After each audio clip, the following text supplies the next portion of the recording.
Selamat pagi, Fila. Aku nak beli nasi kukus ayam berempah, boleh? Boleh? Nasi kukus nak kena kukus dulu ke atau tak nak? Tak nak.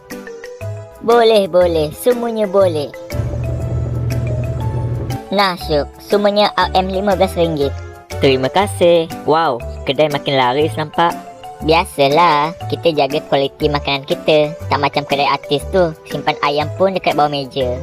Macam membeli seseorang, tapi tak apa. Aku balik dulu tau. Baik, datang lagi. Nampaknya hari ni laku. Weh, Fila. Ya, nak beli ke? Tak, aku nak beli amaran ni. Tadi 10 minit lepas, aku dapat berita. Berlaku kes 2 orang menyamun seorang penjual wanita dekat Ipoh. Dia penjajah macam kau juga. Uish, kesiannya. So, berhati-hatilah ya. Kalau nampak orang mencurigakan, call je polis. Baik. Alright, 1 jam lagi boleh kemas kot.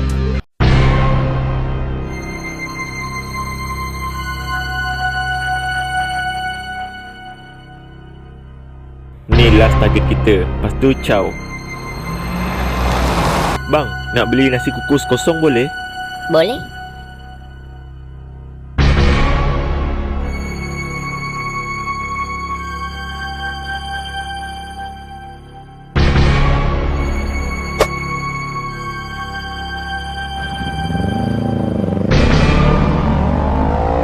Hahaha.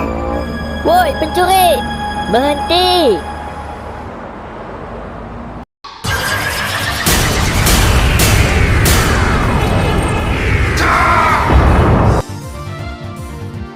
What the heck?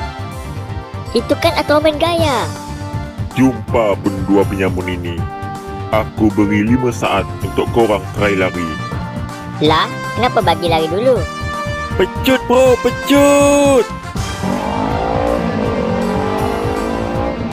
Untuk mereka sendiri pijak bom yang aku tanam. Aduh.